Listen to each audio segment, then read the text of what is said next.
Aloha kako. I'm Ken Conklin, speaking to you from my humble apartment in Kaneohe, Hawaii. Two fundamental values are under attack in Hawaii: unity and equality. Unity has two aspects. I believe Hawaii should remain unified with the United States of America.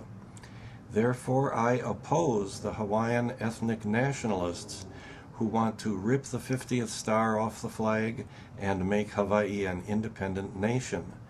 They want to force the U.S. military out of Hawaii as the first step toward forcing the U.S. to withdraw completely.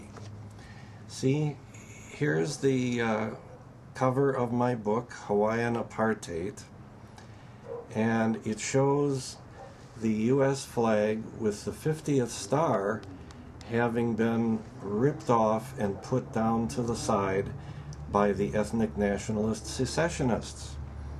Some of the secessionists will try to sweet-talk you by saying that in independent Hawaii, everyone, regardless of race, will be able to be a citizen with voting and property rights. But what they hide from you is their belief that under international law, so-called indigenous people, that is, anyone with a drop of Hawaiian blood, are entitled to special rights, giving them, in effect, racial supremacy. Proposed constitutions for an independent nation of Hawaii require that the head of government must be ethnic Hawaiian, a majority of the legislature must be ethnic Hawaiian, and certain topics would be open for voting only by ethnic Hawaiians, including foreign policy, immigration, and land use restrictions. Besides my belief that Hawaii should remain unified with the United States of America, I also believe that the people of Hawaii should remain unified under the single sovereignty of the state of Hawaii.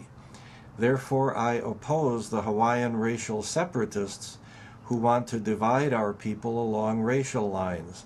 They want to pass the Akaka bill to create a racially exclusionary government for everyone who has a drop of Hawaiian native blood.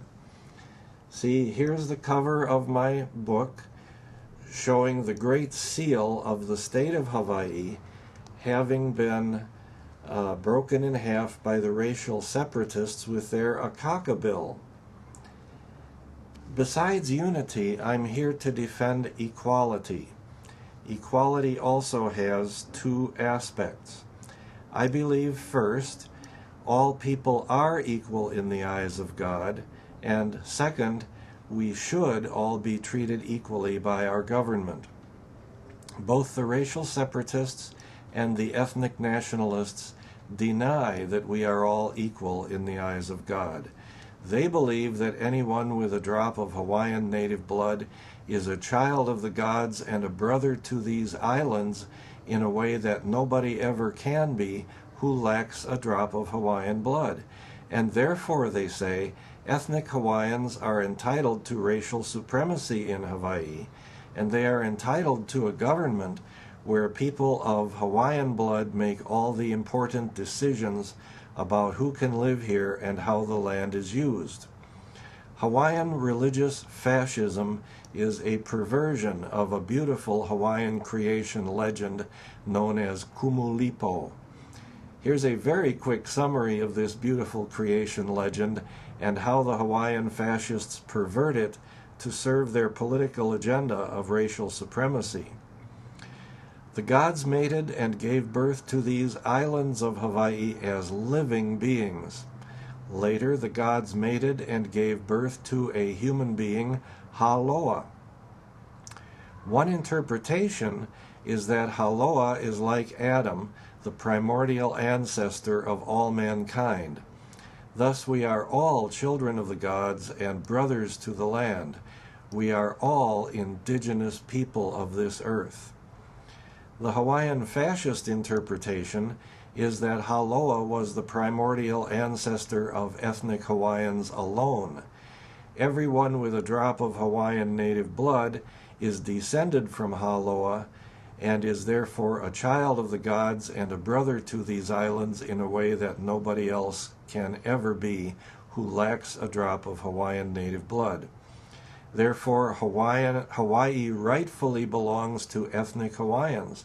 The rest of us are merely guests in their ancestral homeland, and we must bow down to them on all matters of governance, and especially how the land is used.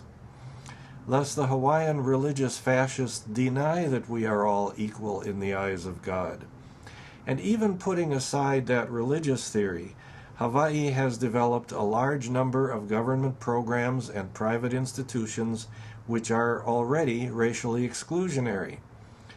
There are two branches of state government to benefit ethnic Hawaiians exclusively: the Office of Hawaiian Affairs and the Department of Hawaiian Homelands.